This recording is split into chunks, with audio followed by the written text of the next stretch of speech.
From CBS News Bay Area, this is the Morning Edition. Developing overnight, Israeli airstrikes hit a mosque in the West Bank where military officials say Hamas militants were operating an underground command center. And here at home in the Bay Area, people hold an interfaith vigil in Palo Alto, calling for an end to violence in the Middle East. We're lamenting the tragedy, that we want to stand for justice. We're praying for peace. There's been countless innocent dead, and it's critical for people of faith to gather together to try to pray for healing. And efforts pick up steam to try and improve San Francisco's image. How local businesses are working to change this so-called doom loop narrative. We're having some problems, but we're addressing it. And the only people that are going to solve the problems in San Francisco are San Franciscans. Good morning. Today is Sunday, October 22nd. Thanks for starting your day with us. I'm Max Darrow. Developing overnight, Israeli airstrikes struck targets in southern Gaza, 2 airports in Syria, and a mosque in the occupied West Bank as their 2-week war with Hamas intensifies in the region. Israel has been trading fire with Lebanon's Hezbollah militant group almost every day since the war began as well. According to the Palestinian Health Ministry, 3 people died and several others were injured in that airstrike on the mosque. The Israeli Defense Forces said new intelligence suggested there was an imminent attack coming from a joint Hamas and Islamic Jihad squad at an underground command center in that mosque. A few months ago, the IDF discovered what they call a terrorist tunnel system inside that place of worship.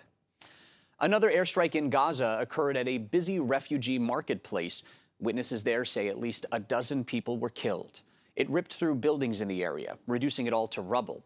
The Gaza Health Ministry said the death toll in their region has reached over 4,600 people. Israel reports a death toll of more than 1,400 people, mostly in the initial attack by Hamas on October 7th. Israel says it is stepping up airstrikes on Hamas and is ready to launch a ground invasion into Gaza as global protests grow over conditions for civilians. The first trucks with aid and supplies were allowed across the border yesterday, but UN officials say what arrived was truly just a fraction of what is needed.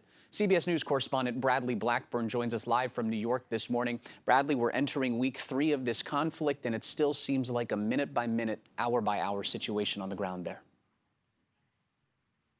Things are changing constantly, Max. In a statement, President Biden said reopening the border at the Rafah crossing took diplomatic engagement at the highest levels, and he said the U.S. remains committed to getting food, water, and medical supplies to civilians in Gaza without any delay by Hamas.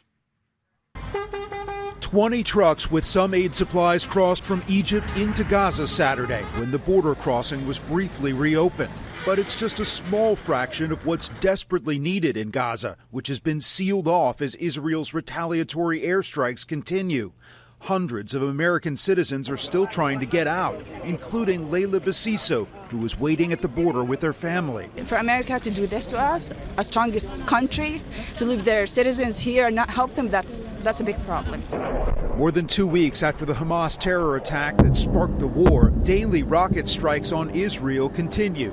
The Israeli military says it is ready for a ground offensive into Gaza, but when it could start is unclear. It is our intention to dismantle Hamas from its military capabilities. Officials are working to free more than 200 hostages still held by Hamas.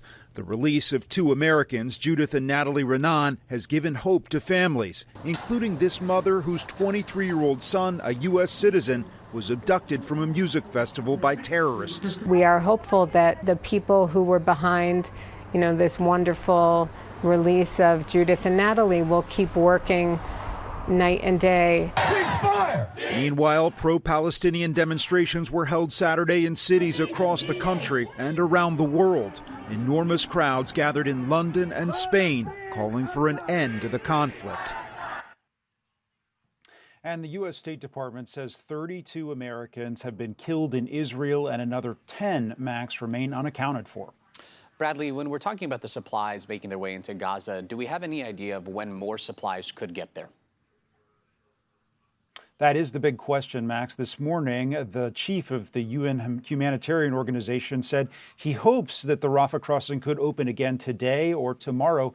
But the truth is that we don't really know. It's up to the Egyptians. But several countries are pushing for this, including the United States.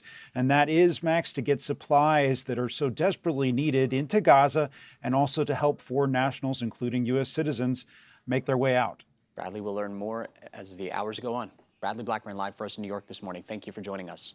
Back home here in the Bay Area, people of all faiths and backgrounds got together in Palo Alto, calling for an end to violence and help for civilians trapped in Gaza. Our Betty Yu has that story.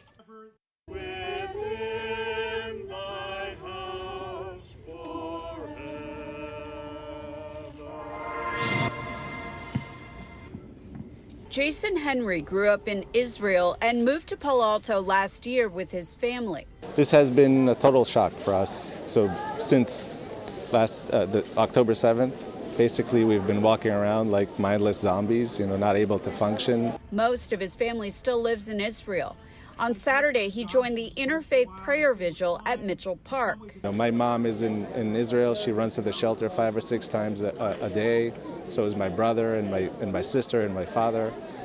So you have to be up all night trying to see if they're okay and then function in the morning here, trying to find out what to do. So I serve in the reserves in Israel. I was very close to going back.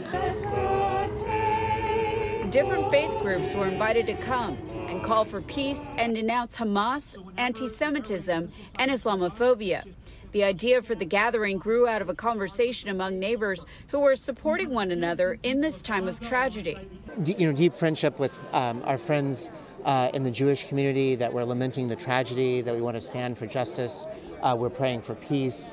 We also know that many of our Palestinian neighbors are deeply impacted by this, with the rising civilian death toll. There's been a horrible terrorist attack on Israel. There's been countless innocent dead, and it's critical for people of faith to gather together to try to pray for healing. The Arab Resource and Organizing Center in San Francisco said it's focused on calling lawmakers to take action. We want an immediate ceasefire, and we want to ultimately end U.S.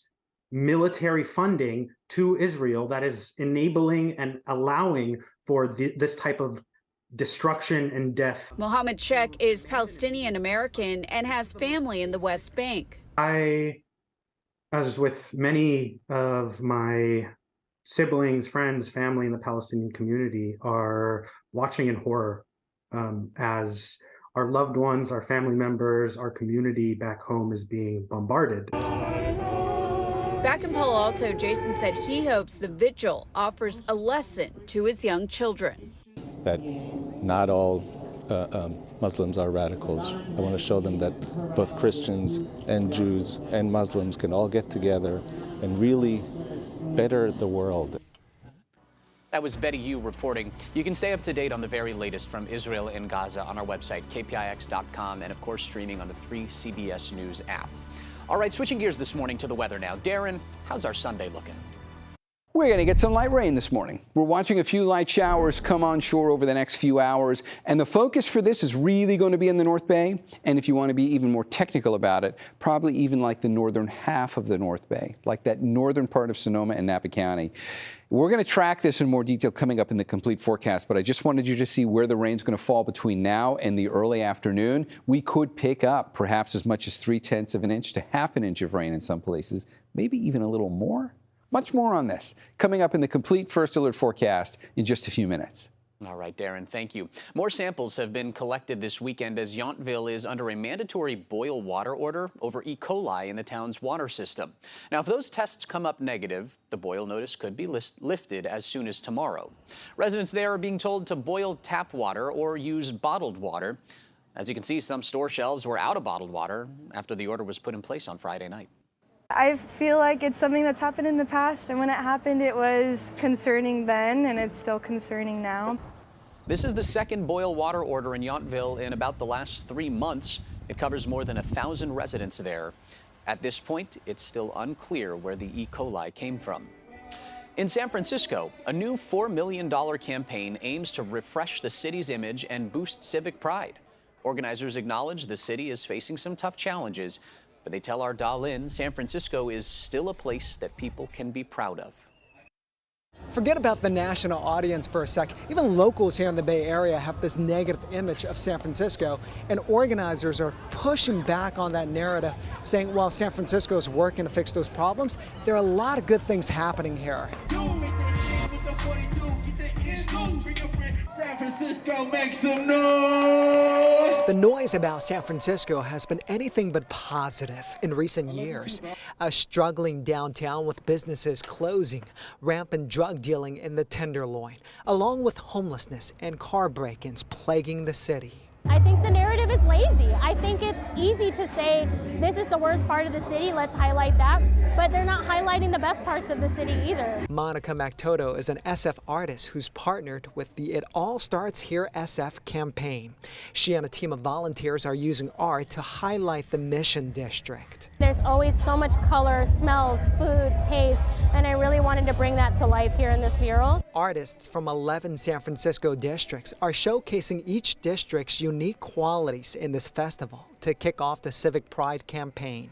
It All Starts Here SF is funded mostly by two local billionaires, tech CEO Chris Larson and Bob Fisher with the Gap clothing company. This is not marketing or sweeping our problems under the rug. This is about bringing folks together, exemplifying our pride, and showing the nation that we always come back.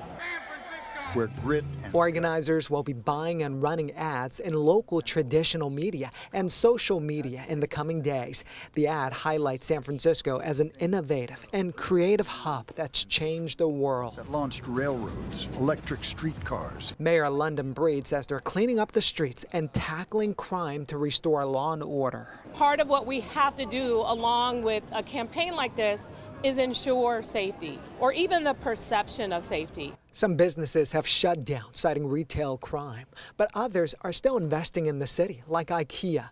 Shotomate opened a huge, high-end rooftop restaurant in Union Square this weekend. Get people excited about San Francisco, and part of it is you have to counter some of the negativity with some of the positivity in what's going on. As for Monica, she's optimistic San Francisco will make a comeback. I think it's still a world-class city, and I also think it's up to us and the people that come to visit to take care of this place as if we do love it.